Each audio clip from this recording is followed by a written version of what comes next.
Hey guys, how's it going? This is Tone Fernandez here. And today, guys, I want to go over 5 reasons why retail employees should consider part-time entrepreneurship. Just to give you a little background, I worked 10 years in retail myself. I was a manager for a big wireless company. I'm not going to say the name, but it's probably the largest wireless company in the United States. And honestly, I really loved my experience there. The reason why, skills that I've learned, the people that I've met, and some of the experience that I got working in that location. But of course, like anybody else, there was a lot of challenges, and some of the challenges I couldn't overcome. Some challenges are, just the managers that you work for, corporate politics, not being able to advance as fast as you want to in the company, even though you're qualified.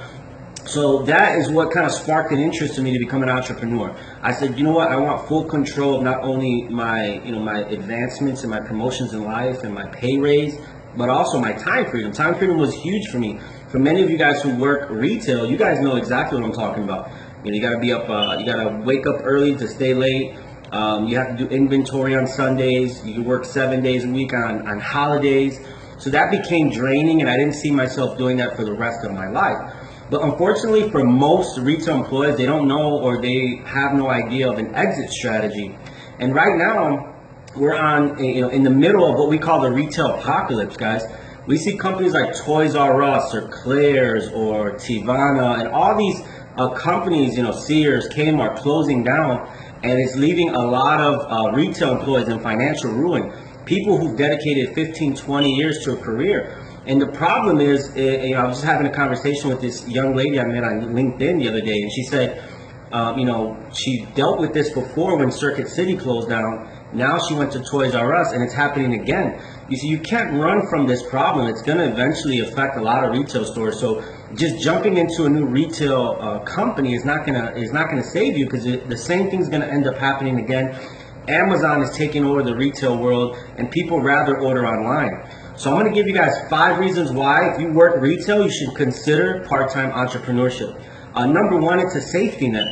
God forbid you're one of these people who had the rug pulled up from under you, and your company's closing down or they're downsizing. You have a safety net of income. One of the main reasons why people go bankrupt in America is because of an unexpected loss of income, of a job. So imagine having $2,000, $3,000, $4,000 of income coming in on the side, that where if your employer decides to downsize or close down, you have that income. You're not going bankrupt. You can survive in the midst of that turmoil.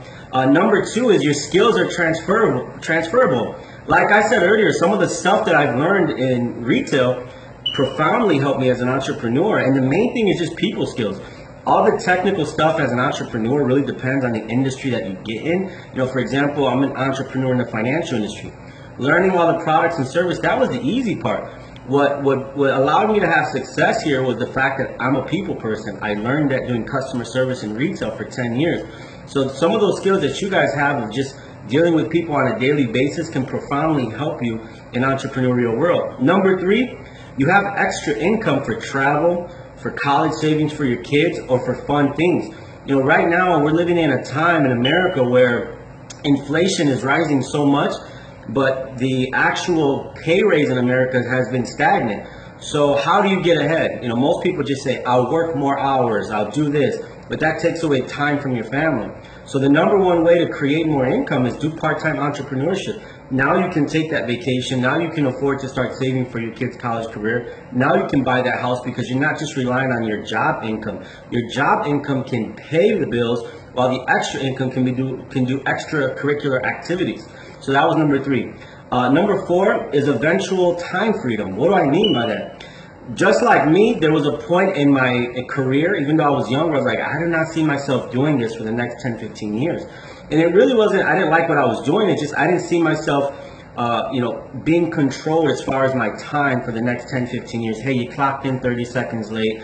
Hey, you clocked in a minute late. I just didn't see that micromanaging of my time. And for me, it wasn't about the money becoming an entrepreneur, even though you make great money. It was really about the time freedom. Imagine waking up and saying, okay, I'm going to control my time today. You know what? I'm going to take a flight this weekend to New York. And when I first thought about that idea, it just really burned. I had a desire in my heart to eventually do that. So as a part-time entrepreneur, you start to work it part-time. A year or two later, you start to build some traction. you can step away from your retail job and focus on your part-time career, make it a full-time if you so choose to. That's what I did. And now, obviously I'm working from home, creating my own income and doing the things that I always wanted to do. Number 5, you get to avoid politics. I remember hearing a story about a young lady who she was working at this retail job, and she said that, the management really didn't like her. Corporate politics, they kept writing her up for stupid stuff, but they wouldn't give her the promotion. And they were just making her life miserable. And the only reason she stood there is because she needed a paycheck. So she was basically sacrificing her happiness in order to stay at this job. Well, imagine if you didn't have to do that. Imagine if you say, I don't need to deal with this. I got an extra income on the side. I'll pay the bills and I'll go find another job. You see, that gives you the ability to avoid all the corporate politics, to avoid all the bureaucracy and all that crazy stuff that sometimes comes along inside of the corporate and the retail space. So I just wanted to share those 5 reasons why I think every retail employee should consider part-time entrepreneurship. And just to recap, number 1 was safety net. You have a safety net of income in case they pull the rug from under you. Number 2, the skills that you learn are very valuable. If you use them for yourself and for building your own empire, they can create huge results. Number 3, at the very least, extra income. What can an extra $500 a month do for you and your family? That's very powerful. Vacations, buy nicer things, save for college. Number 4, time freedom. Eventually, down the road, 3 to 5 years, you start to learn this entrepreneurial thing that you've been doing on the side. You can eventually say, you know what? I'm gaining traction here. Let me step away from my job. Let me just do this full time, and you can have your time freedom, work from home, and enjoy the things that you wanted to enjoy in life. And number 5, you get to avoid, working in the corporate politics and the miserable bosses, and say, you know what, I'm not sacrificing my health, my happiness or my health for this. I'm going to go, work for my business and in the meantime, find another job. So those are 5 reasons why I think retail employees should consider part-time entrepreneurship. If you guys have any further questions about entrepreneurship or tips on what industry you should get in, feel free to reach out to me. You can inbox me and I can go ahead and answer any questions that you have. As always, your success is important to me, guys. I look forward to seeing you guys out there on the field.